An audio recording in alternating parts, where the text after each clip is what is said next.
to the ExecMBA Podcast. I'm your host, Brett Twitty, and you are listening to a new episode. So in this episode, I'd like to feature a conversation I recently recorded with Manish Dharia.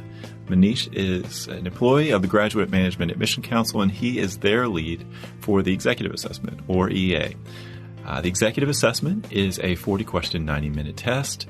It requires, on average, 15 to 20 hours of preparation. It was designed with executive format applicants in mind, and it's one of 3 standardized tests we accept as part of our Executive MBA application process. We are huge fans of the EA here, and I wanted to have Manish on the podcast to talk a little bit more about the test, its development, how things are going so far, GMAC's plans for the future of the test.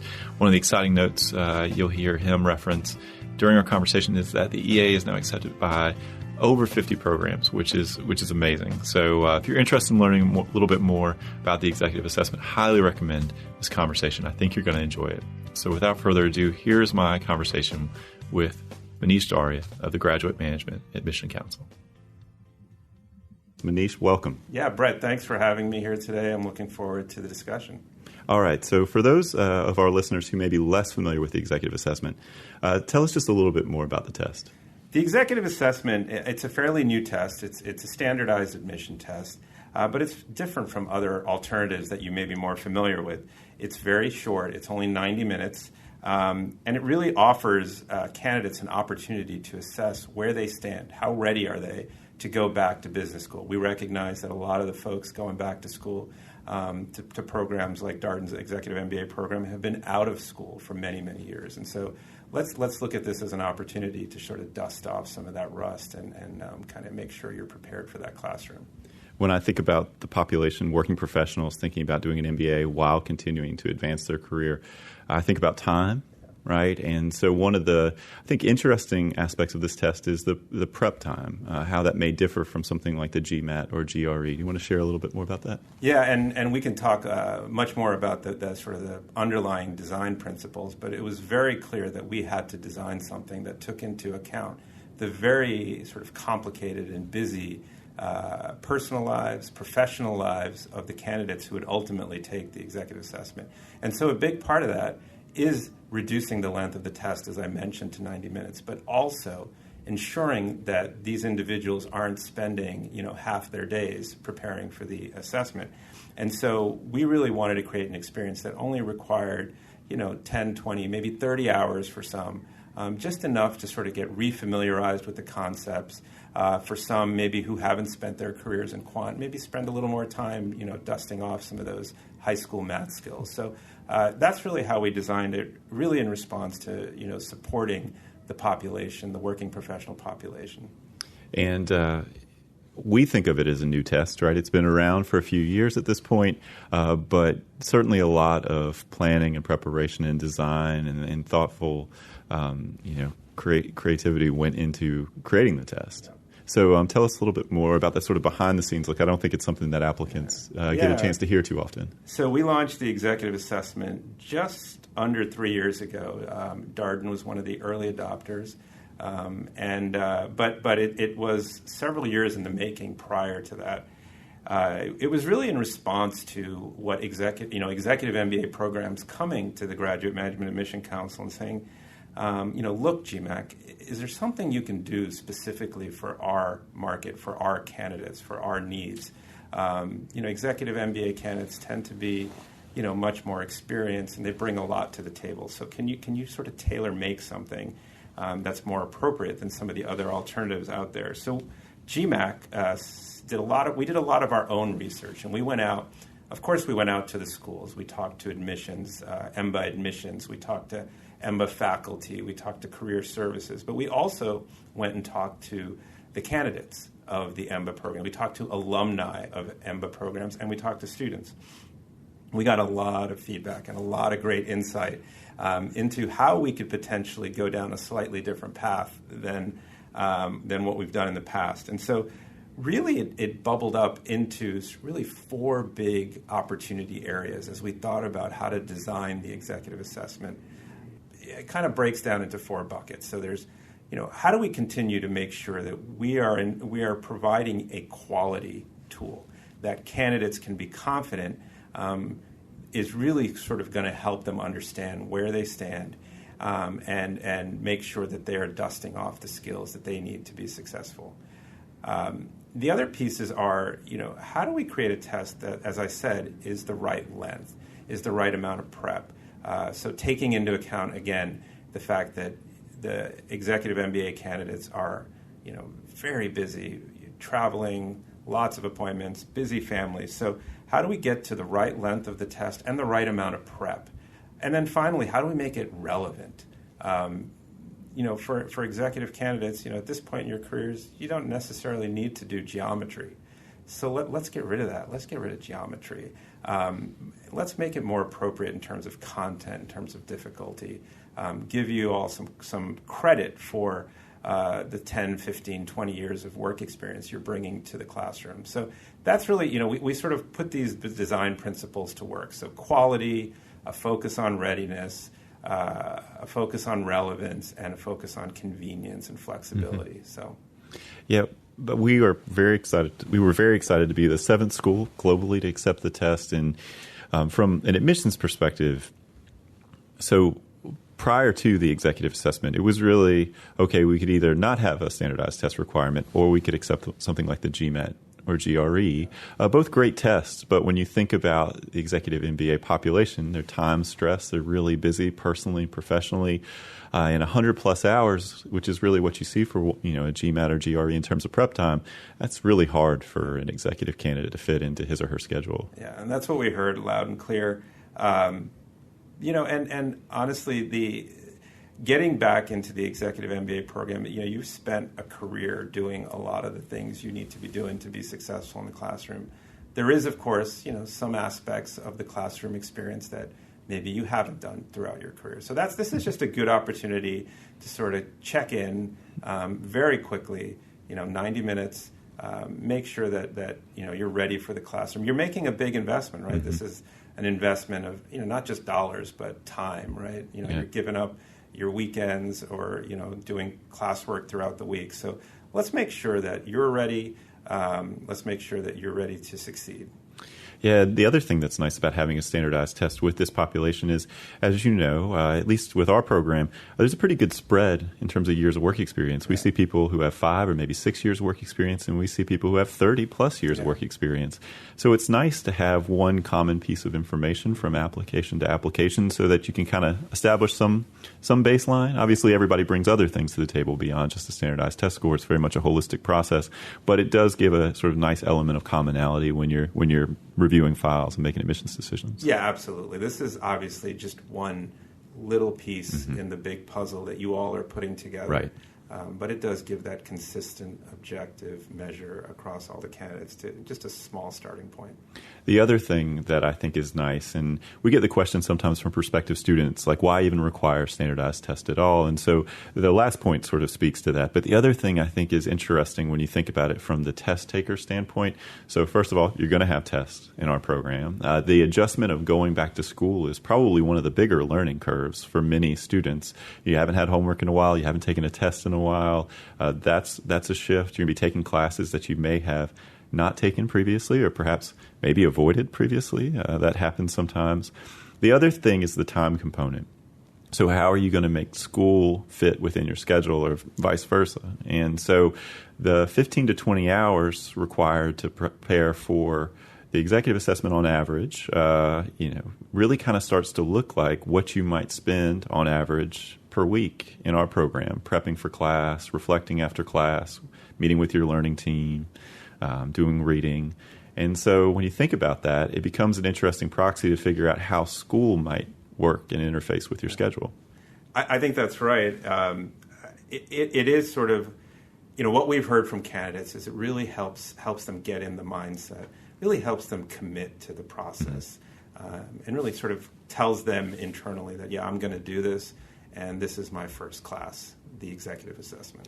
Yeah, I think it is that nice sort of litmus test. Like, how serious am I about this? Because you're right, it's a significant investment in terms of time and money, and it's a very intentional choice. It's a very considered choice for many of our applicants. But the taking a test, like the executive assessment, does sort of, it forces you to take that step saying, really, how serious am I about this? Because it's also investment of time and money. Yeah. So So we were school number 7, but we were talking before the podcast. You're now at 52 schools. We are. We're excited. We were very deliberate about how we launched this. The Graduate Management Admission Council loves data. We like to make sure that we are developing high-quality products for our schools and for our candidates. And so we were very methodical. We started this out with just a small group of schools. We spent a lot of time ensuring that the candidate experience was where it needed to be. We spent a lot of time determining what the prep needs were, and we just wanted to make sure that the test was, high quality. But once we got through that in the first year, and Darden was a part of the first group of schools that did this, number 7, we really have felt good about the product, and the feedback has been nothing but positive from the community. So we have accelerated expansion, and it feels like now we're adding schools every week. And yeah, we just crossed 50 schools a few weeks ago, and in the last 2 weeks we've added another 2 schools. And this is global. These schools are around the world. These programs are around the world. And what's interesting now, Brett, is we started out as an executive MBA test, but often the needs of executives, working professionals, candidates of executive MBA programs, and part-time MBA programs are very similar. And so we've started expanding. And so now a lot of schools that started out with us on the executive MBA side have now even offered it on the part-time MBA side. So we're just, we're excited about the growth. Yeah, the thing that's exciting from a program standpoint about the growth is just think about how that impacts market awareness about the test, right? So a number of the schools that we consistently overlap with, that's sort of admissions parlance for other applicants apply to these other schools too, accept the test. And so that means it's much more likely when we're on the phone with someone or emailing with someone that person has heard of the executive assessment. I think, obviously in year 3, still getting the word out and things like this podcast and all the efforts that y'all are making at GMAC to sort of raise awareness about the test are all great, but still kind of in the startup phase. We are. But you're right, absolutely right. The more schools that use it, the more schools that use it, right? There's that network effect. Candidates hear more about it. Candidates ask the questions. But we are early days, absolutely. We're just under 3 years, but we have high expectations, and I think the feedback has been positive. So I think we'll continue to kind of take over the EMBA space is really what our goals are. I think this is the right test for the market, for the EMBA community, and the feedback has been great. Yeah, it was fun getting calls from colleagues at other schools who were not accepting the test but knew that we were. And what do you think of it? And we're obviously huge fans because we think it makes so much sense for this particular demographic. So that leads a little bit to the next question of, where does it go from here? Obviously, adding more schools. What's on the horizon? Yeah, that's a large part of it. So we're continuing to kind of understand. Certainly, we're adding more schools, and we're getting a lot of conversations going with many schools around the world that have heard about this or that want to start using it. But I think the other part of this is really continuing to improve the candidate experience, continuing to create tools and resources to make it easier for folks that want to know more about the EA, just what is it, how does it work, how do the scores work, who's using it, continuing to roll out more prep. We're going to launch some more prep in the spring in direct response to candidates calling our customer care team and saying, hey, I just want one more practice test. Can you all do that? And so we said, sure, that is absolutely doable. We don't want to overwhelm the community with prep. As I said, this is really designed around a lighter prep commitment, but we recognize that some practice is useful, some refamiliarization is useful. So, now it's really just about tightening up all of the tools and resources for schools, for candidates, and continuing to expand and make this the go-to test for the EMBA programs. Yeah, we get that question. We get a few questions about the EA, and while I have you here, I'm curious to hear your thoughts, because the one question that we get is, well, how do people prepare for this? And we really say a couple of things. One, people mostly work from the materials that are available online, and as a sort of related thought to that we say that's actually provides some comfort in knowing that everybody's kind of working from the same universe of materials, as opposed to all these prep classes and all these different resources. It's just kind of this is what's available. Yeah, so we actually obviously go out and we continue to get feedback from our schools and from our test takers. And as we survey our test takers, 90% of them say that they use the EA official practice materials to prepare. Now, they may be supplementing that with whatever they need to do, but that's good to hear that everyone uses that as a starting point. And it is important that the EA official practice assessments, the practice tests that you might take, really use the same exact algorithm, the same exact scoring approach, and so it really gives you a good preview of where you stand before you walk into that test center. And a lot of our surveys are showing, surveys of test takers that that's what's happening. I'm getting that score at home on my laptop, and it's very close to the score I'm getting in the test center. So that's a good piece of feedback that we've been getting, and it just supports the strength of the product. And it's kind of a close, sort of, okay, I've taken the test. All right, I got the score in my hand. I'm trying to figure out what it means, right? So I know you've gotten this question from test takers. So unlike the GMAT where there's a percentile breakdown and all this kind of stuff, you get the score and it's got a breakdown by section, but it's just an overall score. I think it'd be interesting for our listeners to hear a little bit more about how you think about the test score, how GMAC thinks about the test score. I think the executive assessment is really designed to create a better experience for executives, to reduce the anxiety, to reduce the stress that's involved, that's inherent in the whole process of taking a test, applying to business school. And so we've been very deliberate about not releasing percentile tables to candidates. We feel that it's more important. The Executive MBA is a relationship-based application process, recruiting process. And so we know, it's important for candidates and prospects of executive MBA programs to be talking to their programs that they're interested in. And so what we think is more valuable is for those candidates to actually take the EA and then have a conversation with the schools that they're interested in and get a sense of where they stand. Because, unlike the GMAT, our other big product, which supports, a variety of program types, and often is a test that candidates take many, many times. The executive assessment, as I said, it's really designed to ensure that you are ready and for schools to determine if you are ready. And so that means you only need to take it once, maybe twice. And so really my recommendation is to really have that discussion with your school. I think you're going to know if you didn't do well. I think, the test, just to, in case it's not clear, the test goes from 100 to 200. The midpoint is 150, and that's roughly the mean, right? So, 50th percentile, there you go. So you know that if you do above that or close to that, you probably did pretty good.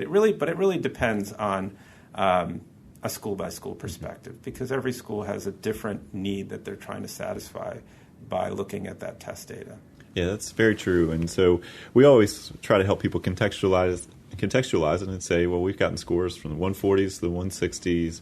We're starting to get to a place where we think we have enough scores to report what we think is a meaningful average. And for the past couple of years, it's been around 152, 153. But again, we have people below that average. We have people above that average. And so it's very much a holistic process. We're not reading an application with a minimum score or a qualifying score in mind, always considering that standardized test within the broader context of the application itself. And so it's helpful to hear, because we do get that percentile breakdown. And Can you help me figure this out? The other thing that particularly for Darden, I think as a case method school is interesting to me is the sort of the focus on integrative reasoning and reasoning. Do you want to talk a little bit more about that aspect of the test? Yeah, the integrated reasoning, unlike the GMAT, is 1/3 of the executive assessment.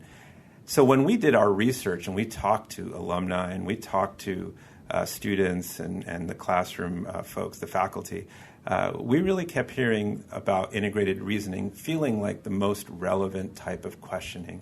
And for those that aren't familiar, integrated reasoning essentially is looking at sort of disparate data sources or data types and sort of making conclusions, looking at them in different ways, so very similar to what most people do at some point in their job, and certainly what they'll be asked to do in the classroom. So we really made integrated reasoning a focal point of the executive assessment. It is the first section that you will see when you come into the executive assessment, and it determines how you proceed through the rest of the test, where you start taking sort of verbal reasoning and quantitative reasoning. But the integrated reasoning, unlike the GMAT, on the executive assessment, it is incorporated into your total score. And it has, it continues to be a section that I think candidates continue to tell us feels like the real world. So if I'm a prospective student listening to this podcast, thinking about next steps, gosh, this test sounds interesting to me, what would you advise? Yeah, I think there's a couple paths, right? So you can certainly come to our website, www.gmac.com/EA. You can read up on the EA. You can do some of the free practice questions to start getting a feel for it. And then if you want, you can also buy some of the prep if you want to do some more intense preparation. So that's one path. I think also go to your school's website. I think see how they're thinking about the EA. And then certainly you should potentially have a conversation with your school, before you even, go too far down the process. So a number of different pathways. Certainly we have a lot of information on our website, though, that's available.